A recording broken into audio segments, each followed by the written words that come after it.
নমস্কার বন্ধুরা, আজকে আমরা GPF statement for the year ending with March 2025 কীভাবে ডাউনলোড করব সেটা সম্বন্ধে আমরা আলোচনা করব। তার আগে যেটা সেটা আমরা দেখে নেব যে Indian audit and accounts department থেকে 21শে জুলাই একটা অর্ডার বার করেছে বা নোটিশ দিয়েছে।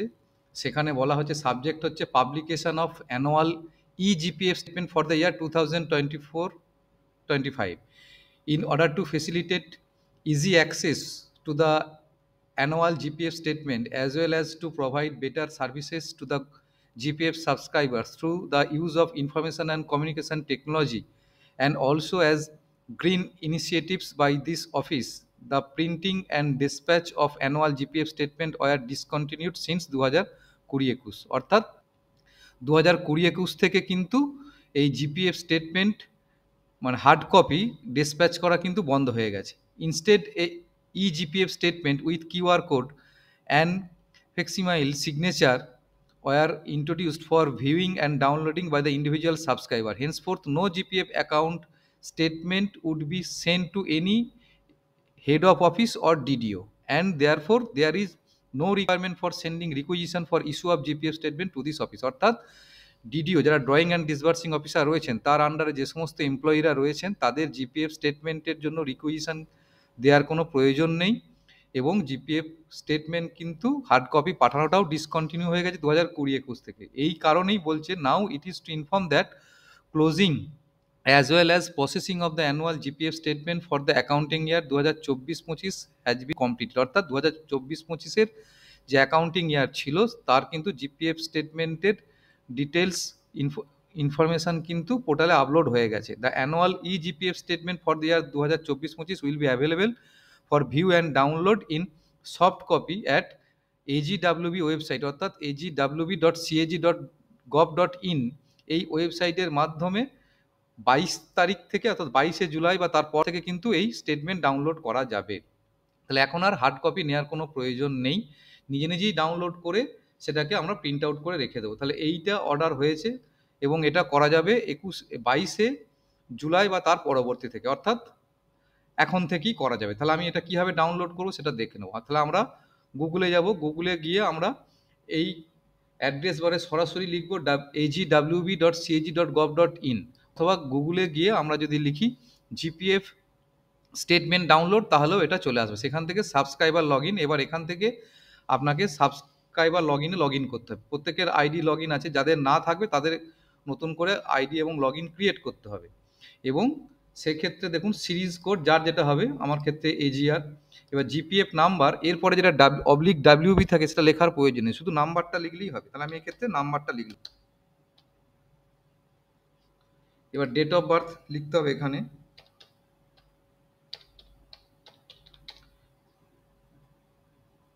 এটা দেওয়ার পর এখানে পাসওয়ার্ড দিতে হবে,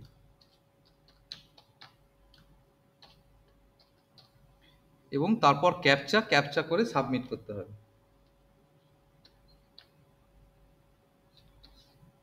ক্যাপচা দিলাম, আমি এবার সাবমিট করলাম।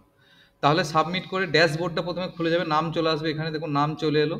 এরপর ড্যাশবোর্ডে এখানে জিপিএফ অ্যাকাউন্ট নাম্বারটা চলে এলো, এমপ্লয়ি আইডি যেটা আইএফএমএস এর আইডি সেই আইডিটা আসবে, ডেট অফ বার্থ আসছে, ডেট অফ জয়নিং এলো, এবং মেল আইডি, এবং নমিনেশন যদি হয়ে থাকে তাহলে ইয়েস দেখাবে, যার নমিনেশন এখনো হয়নি তার ক্ষেত্রে এটা নো দেখাবে। এরপরে আমরা যদি মনে করি এই পাসওয়ার্ড চেঞ্জ করবো তাহলে এখানে আপডেট প্রোফাইলে যাব, আপডেট প্রোফাইলে গিয়ে এটা থাকবে, নিউ পাসওয়ার্ড দেবো, কনফার্ম পাসওয়ার্ড দেওয়ার পর ক্যাপচা দিয়ে সাবমিট করলেই কিন্তু আমরা আমাদের পাসওয়ার্ডটা চেঞ্জ করতে পারবো। তাহলে এটা হচ্ছে আপডেট প্রোফাইলের আন্ডারে পাসওয়ার্ড চেঞ্জ করা যাবে। কারো যদি কোনো মিসিং ক্রেডিট থাকে তো তারা এখানে দেখতে হবে মিসিং ক্রেডিট অবলিক ডেবিটস, এই জায়গায় ক্লিক করলে দেখা যাবে এখানে আমার কোনো মিসিং ক্রেডিট নেই, তাই এখানে নো ডেটা ফাউন্ড দেখাচ্ছে, যার আছে তার ক্ষেত্রে দেখাবে।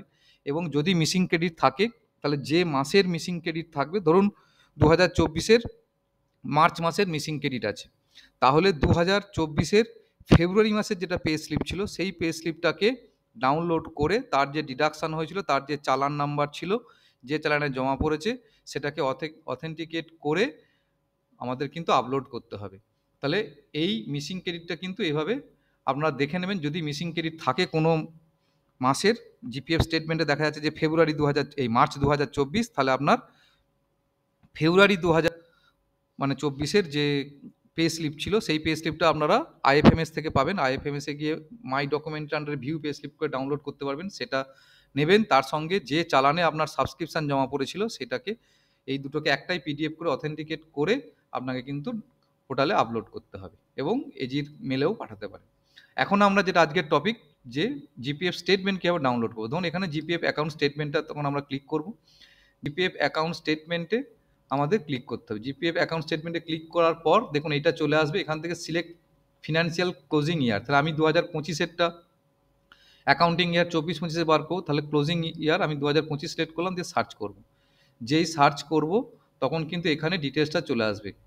নেম চলে এলো, account statement for the year 24-25, financial year ending with 31/3/2025। এবার ডাউনলোড অপশন আছে, তাহলে এইখান থেকে আমরা এটাকে ডাউনলোড করে নেবো। এটাতে ক্লিক করলে ডাউনলোড হয়ে যাবে, শো করবে এবং সেটাকে ডাউনলোড করে নেওয়া হবে। তাহলে ডাউনলোড করে এটাকে আমরা রেখে দেবো এবং প্রিন্ট আউট করে রেখে দেবো।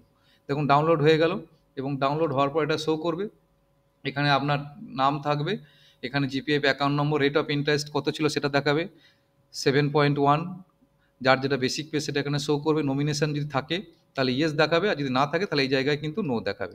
এবং এইটা দেখুন কোনো মিসিং ক্রেডিট আমার আগেও ছিল না, এখানেও নেই। এবং এই টোটাল হয়ে যাওয়ার পর এইখানে সই থাকবে, আপনার সিনিয়র অ্যাকাউন্টেন্ট অফিসারের সই এবং সিল দেওয়া থাকবে। এটা কি আপনারা প্রিন্ট করে রেখে দেবেন। ডেট হচ্ছে 31/3/2025। দেখুন তাহলে এই হচ্ছে জিপিএফ স্টেটমেন্ট আমাদের ডাউনলোড করার টোটাল প্রসিডিওর। ধন্যবাদ।